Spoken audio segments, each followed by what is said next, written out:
Jesus era palestino? Faz sentido usar essa palavra Palestina no contexto antigo? E se sim, qual o sentido que tinha essa palavra antigamente, né? É diferente do sentido de Palestina hoje em dia? O Vinícius mandou uma pergunta lá na aba exclusiva de membros do canal, dizendo assim, né? Quando foi que Roma perdeu a influência e domínio sobre a região da Palestina e as demais circunvizinhanças? Eu achei muito interessante essa pergunta, só que eu achei que seria interessante para responder como Roma perdeu o controle sobre a Palestina, falar também sobre o conceito de Palestina, o nome Palestina, e falar também sobre como que Roma passou a governar essa região, né? Jesus nasceu nesse território sob o domínio romano, né? Então como que esse território passou para o domínio romano e quando que ele saiu do domínio romano? Então a gente vai responder essa pergunta ampliando, né, cronologicamente a coisa para o século VIII a.C. até os dias atuais praticamente, e falar também sobre esse tema de se Jesus era ou não era palestino. Para começar essa conversa, a gente pode voltar lá nos antigos reinos de Judá e de Israel, estão presentes ali na Bíblia, por exemplo, em outras documentações também, que eram reinos diferentes, cada um deles com seu próprio governante, sua própria política externa, suas alianças, etc. E um desses reinos, que é o reino de Israel, vai ser derrubado pelos assírios, vai ser derrotado pelos assírios, pelo Império Assírio, em 722 a.C. Então, no 8º século, a gente para de ter reino de Israel e passa a ter só reino de Judá. Depois, no 6º século a.C., o Império Neobabilônico vai invadir ali a região de Judá também, então vai destruir, vai derrotar o reino de Judá, e a partir daí aquela região vai se tornar uma província do Império Neobabilônico, né, capitaneado por Nabucodonosor II, que aparece também ali nos textos bíblicos, né? Esse é o período do exílio da Babilônia, etc. e tal. Então aí a gente já não tem mais nem reino de Judá, nem reino de Israel. O que a gente tem é uma província chamada de província de Yehud, que é uma província do Império Babilônico. Mas a história continua e o Império Babilônico, né, ou Neobabilônico, também vai cair para outro adversário, que são os persas, com Ciro o Grande. Então aquela província babilônica de Yehud passa a ser uma província persa, a província persa de Yehud, né, que a gente pode chamar de província da Judéia. E claro, né, os persas também não duram para sempre, eles são derrotados por Alexandre o Grande, né, do Império Macedônico ou do Império Grego, se preferir, e, consequentemente, aquela região passa a ser domínio dos gregos. E mais especificamente, essa região vai ficar na mão de um dos generais de Alexandre, porque Alexandre morre sem deixar um sucessor forte que mantenha o Império unificado. Então, o seu império vai ser dividido entre seus principais generais, basicamente, e a parte que continha ali a província da Judéia vai ficar na mão dos Seleucidas. Então, o Império Seleucida, né, ou a dinastia Seleucida, vai ser responsável por aquele território, e um dos reis dessa dinastia, que é o Antíoco IV, vai iniciar um processo ali de políticas de helenização, né, de implantar a cultura grega fortemente na região da Judéia, e esse processo vai ser resistido por alguns grupos de judeus da região que não vão aceitar essa influência cultural grega imposta pelo Antíoco IV e vão fazer a chamada Revolta dos Macabeus. E nesse processo, essa revolta vai ser vitoriosa, eles vão afastar o domínio seleucida da região da Judéia e uma nova dinastia, uma dinastia de judeus propriamente, né, chamados Asmoneus, vai assumir o controle da região. O problema é que, com o passar do tempo, vão acontecer alguns conflitos internos entre os Asmoneus, né, disputas sucessórias, né, quando o rei morre, sempre há um conflito de quem vai ser o próximo a sentar no trono, né? Então, em uma dessas disputas sucessórias, dois candidatos a rei, por assim dizer, da dinastia dos Asmoneus, vão buscar auxílio externo para um vencer o outro e ambos vão recorrer à intervenção de Roma, na época ainda República Romana, e um general romano, que é o Pompeu, vai até a região para intervir na situação, vence um dos Asmoneus e coloca o outro candidato não como um rei soberano, mas como um rei cliente, um vassalo, por assim dizer. Então, aquela disputa sucessória, no final das contas, nenhum dos dois candidatos se torna o rei soberano mesmo. Quem se torna o manda-chuva, a partir daí, é Roma. Então é assim, no 1º século a.C., que aquela região, a província da Judéia, passa para o controle romano. Só que ainda tinha reis judeus, né? Mas esses reis, como o rei Herodes, que aparece na Bíblia, por exemplo, que eram reis judeus, eram reis clientes, né? Reis vassalos que, se desagradassem a política romana, seriam substituídos. Então, de fato, quem mandava na região eram os romanos. E aí, beleza, né? Agora a gente chega na pergunta do Vinícius, que é quando foi que Roma perdeu a influência e domínio sobre a região. Então, o que acontece é o seguinte: Roma, em alguns momentos pontuais, perde o controle da região, mas por muito pouco tempo, por causa de revoltas locais. Uma dessas revoltas é a revolta de Bar Kokhba, que era uma figura messiânica ali do 2º século depois de Cristo, consegue afastar o poder dos romanos e implantar um governo judeu mesmo, soberano, por pelo menos 3 anos. Depois disso, Roma acaba reassumindo a região nos tempos do imperador Adriano, e guardem isso porque a gente vai falar sobre isso quando a gente vai falando sobre o nome Palestina, né? Porque tem uma ideia, que a gente vai questionar depois se é válida ou não, de que Adriano teria mudado o nome da região de Judeia para Síria-Palestina, e só a partir daí é que a região ficou conhecida como Palestina. A gente vai ver se isso procede ou não procede daqui a pouquinho. Mas antes, Roma, nos tempos de Adriano, retoma as rédeas ali da região, depois de sufocar a revolta de Bar Kokhba, e vai manter esse poder por muitos e muitos séculos depois disso. No finalzinho do 4º século, o Império Romano vai se fragmentar, ele vai se dividir oficialmente em Império Romano Ocidental e Oriental. O Império Romano Ocidental vai sucumbir no 5º século, né? A datação convencional é 476 depois de Cristo, mas é um processo bem complexo, difícil de estabelecer uma data, mas de qualquer forma o Império Romano Ocidental vai esfacelar, e o Império Romano Oriental, que depois ficaria conhecido como Império Bizantino, vai sobreviver por mais tempo. E é essa parte oriental do Império Romano que controlava a região da Judéia, né, ou a região da Palestina. E quando então que o Império Romano Oriental vai perder o controle da região? Isso acontece com a expansão do Islã. O Islã começa a se expandir ali na Península Arábica, ali no 7º século depois de Cristo principalmente, e vai encontrar o Império Bizantino pelo caminho e vai vencer os bizantinos em muitas guerras e assumir o controle da região ali. Então, em 636 depois de Cristo, mais especificamente, o califado, chamado Califado Ortodoxo, vai assumir o controle daquela região, vai tirar aquela região do controle do Império Bizantino, e depois uma série de outros califados vai suceder ali no controle da região. Depois os mamelucos vão assumir o controle, depois os turcos otomanos vão assumir o controle, e quando o Império Turco-Otomano for derrotado na Primeira Guerra Mundial, os britânicos vão assumir o controle, e depois, em 1947, vai ter a proposta, né, pela ONU da partilha da Palestina, que seria quando esse território, a Palestina, seria dividido em uma parte árabe e uma parte judaica. E o resto é história, né? A partir daí uma série de conflitos locais vai acontecer, claro, com uma participação internacional significativa, e é o contexto que a gente conhece hoje em dia, né? Então, resumindo até aqui, né, e pegando a pergunta do Vinícius, Roma perde a influência e o domínio sobre a região ali da Palestina, entre aspas ou não,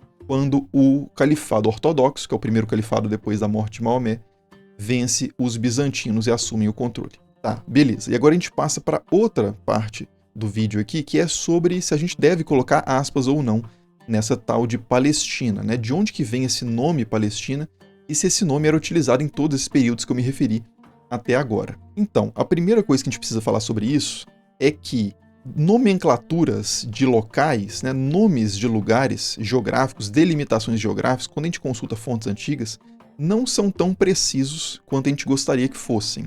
Então a gente não tem mapas, assim, um mapa mundi do 1º século, um mapa mundi do período medieval. A gente até tem mapa mundi do período medieval, mas ele se parece com isso aí, que eu vou colocar na tela, né? Não ajuda muito, assim, a saber precisamente delimitações geográficas. E outra coisa, cada povo tinha a sua própria concepção ali de quais eram os territórios que estavam por aí. Não havia acordos internacionais, assim, também tão bem delimitados, né, que estabeleciam fronteiras territoriais de uma forma tão consensual e clara como às vezes, né, na maioria dos casos a gente tem hoje. Então, quando a gente pega a questão da Palestina, por exemplo, a gente vai ver vários exemplos aqui, fontes e mapas, tá? Não se desespere, a gente não vai entrar num relativismo total aqui, só estou advertindo que a coisa é um pouco menos precisa do que a gente gostaria, mas quando a gente pega o caso da Palestina, a gente tem referências já a um povo, né, que são os Peleset, em documentos egípcios do século 13 a.C.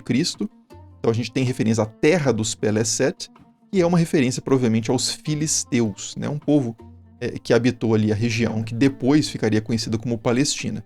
Então a gente tem o uso já muito antigo desse termo correspondente à Palestina, já desde o século XIII a.C., mas a gente não sabe muito bem o que os egípcios queriam dizer como terra dos filisteus, né? Qual que era exatamente a porção geográfica a qual eles estavam se referindo. Provavelmente era uma porção mais costeira ao sul ali da faixa de terra entre a Síria e o Egito. Mas, de novo, né, não dá para saber porque a gente não tem um mapa egípcio disso e a gente não tem uma descrição exata, né, com pontos de referência precisos.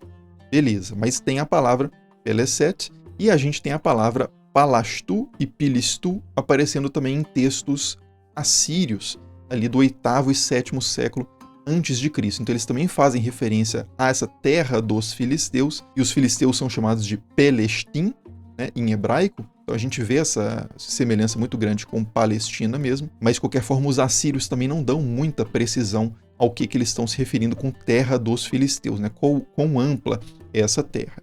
E aí a gente começa a chegar em documentações um pouco mais recentes que vão começar a dar mais elementos para a gente saber ao que as pessoas estavam se referindo por Palestina. Então um desses casos é o Heródoto, que é um historiador grego do 5º século a.C., que usa já a palavra Palestina para se referir a uma faixa de terra entre a Síria e o Egito. De novo, a gente não tem muita certeza quão ampla é essa faixa de terra. Será que ele está se referindo só à margem costeira ali do Mediterrâneo, entre a Síria e o Egito, ou será que é uma faixa mais ampla que poderia incluir, por exemplo, o Mar Morto? No Heródoto também, infelizmente, a coisa não está tão clara, mas a palavra, de novo, já aparece como já aparecia desde o século XIII a.C. E aí tem uma série de outros autores também gregos, romanos, que a gente poderia trazer aqui para buscar uma precisão geográfica desse termo, mas eu quero pegar 2 autores específicos, que eu acho que vai ser mais interessante ainda, que são 2 autores judeus, que são Fílon de Alexandria e Flávio Josefo. Os 2 são autores do 1º século depois de Cristo, né? Ou seja, são pessoas que viveram antes do imperador Adriano, lembrando que tem essa ideia, né, de que o imperador Adriano teria sido o primeiro a chamar aquele território de Palestina, ou de Síria-Palestina, isso teria sido uma afronta aos judeus. Então vamos ver aqui como que judeus usam o termo Palestina no 1º século depois de Cristo, né? Então o Fílon, num texto, vai dizer o seguinte: além disso, a Palestina e a Síria também não são desprovidas de sabedoria e virtudes exemplares, regiões onde uma porção considerável daquela nação tão populosa dos judeus habita. Há uma porção desse povo chamada essênios. Aqui nesse texto ele está comparando, né, e está colocando os judeus em pé de igualdade, pelo menos, ou talvez até superioridade em relação à cultura dos gregos e dos egípcios. Ele vai dizer então que na Palestina e na Síria também há sabedoria e virtude, e destaca um povo específico que são os essênios, que são judeus, que habitariam esse tal território da Síria e Palestina.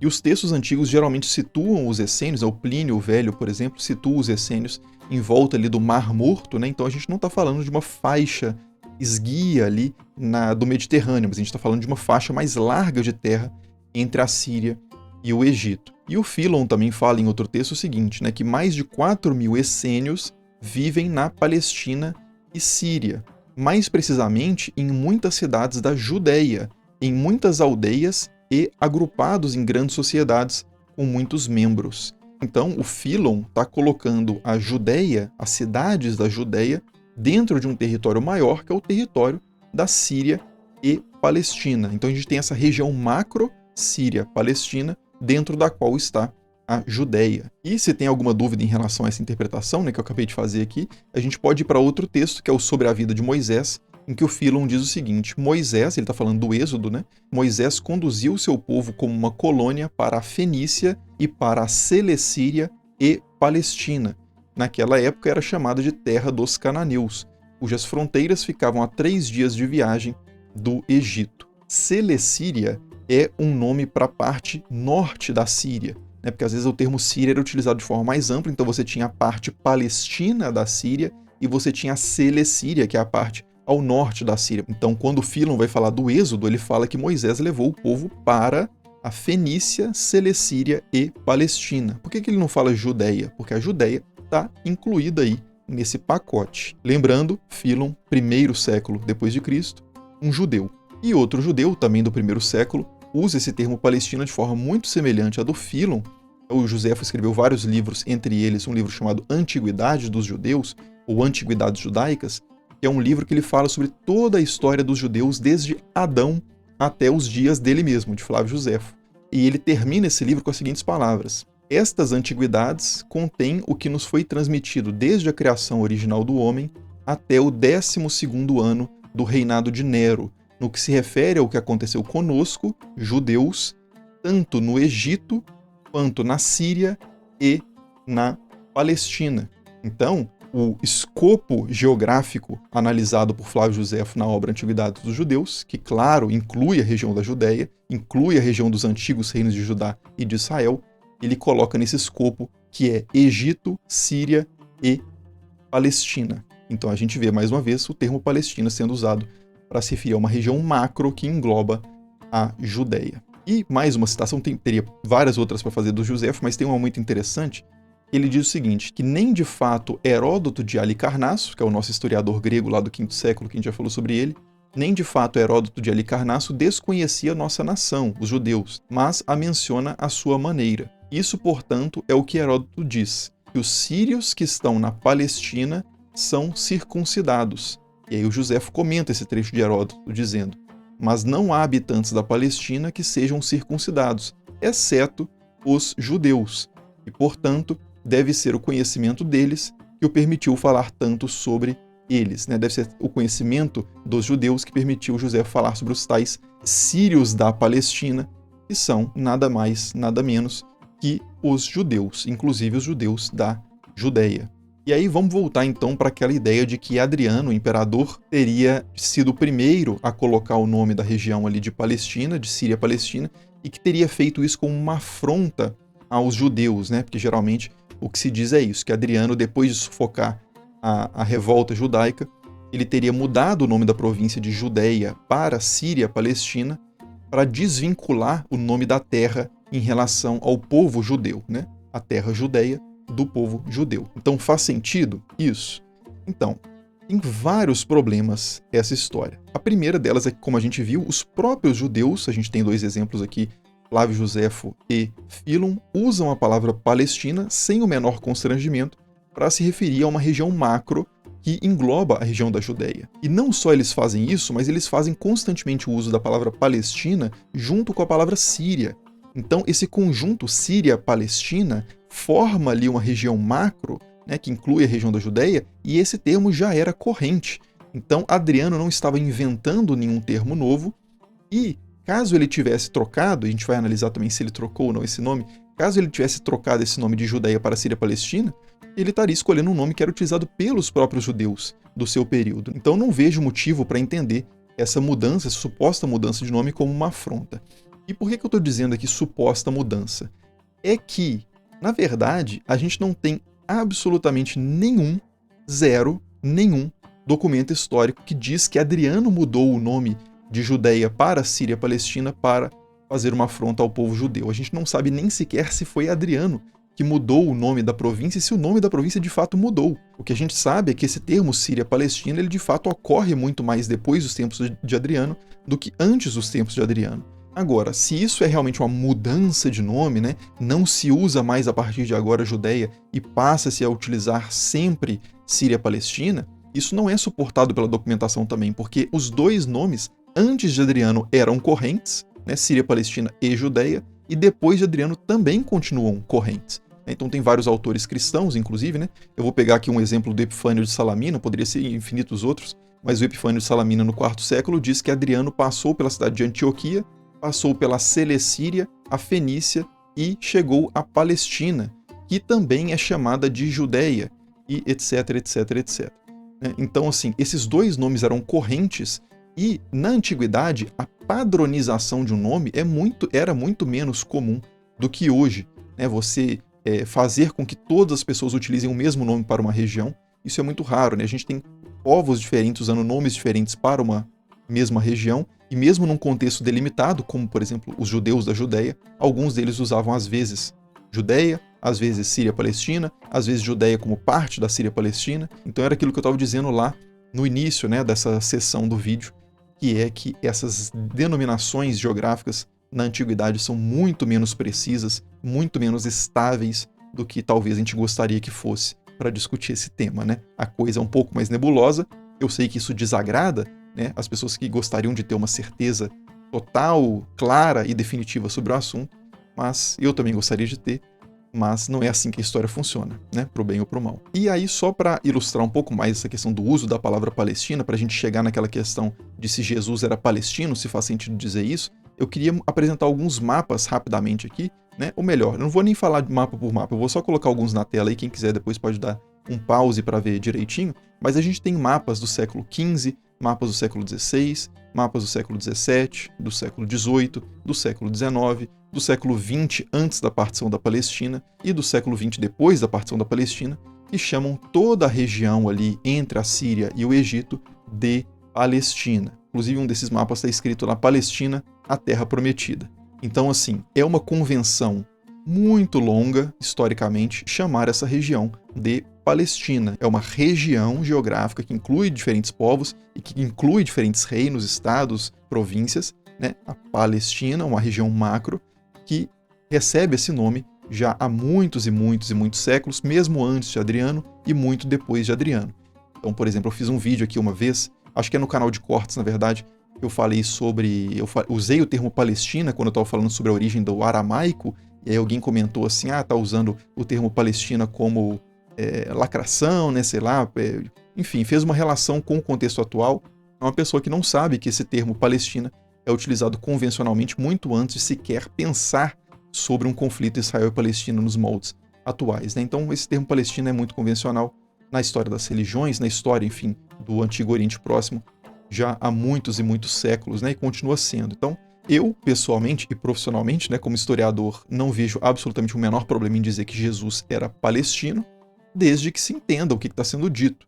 Não é que Jesus era palestino, logo ele não era judeu. Não, Jesus era judeu e nasceu no território da Palestina, que incluía a Judéia. E esse território já era conhecido como Palestina, né? Essa região macro, Síria-Palestina, já atendia por esse nome, por assim dizer, antes do Imperador Adriano, depois do Imperador Adriano e muito depois do Imperador Adriano, como a gente viu aí nos mapas, né? Então eu diria que sim, Jesus era palestino e era judeu, um judeu palestino. Mas é isso, né? Espero ter respondido a pergunta, então, do Vinícius e também as perguntas, né, sobre Jesus ser palestino e outras coisas parecidas que foram chegando ao longo do tempo aqui no canal. E qualquer dúvida, né, qualquer crítica também, qualquer contra-argumento, coloquem aí nos comentários, por favor, que a gente vai seguir na discussão. Beleza? Então, como sempre, as referências estão aí na descrição e nos vemos aí nos próximos vídeos. Falou!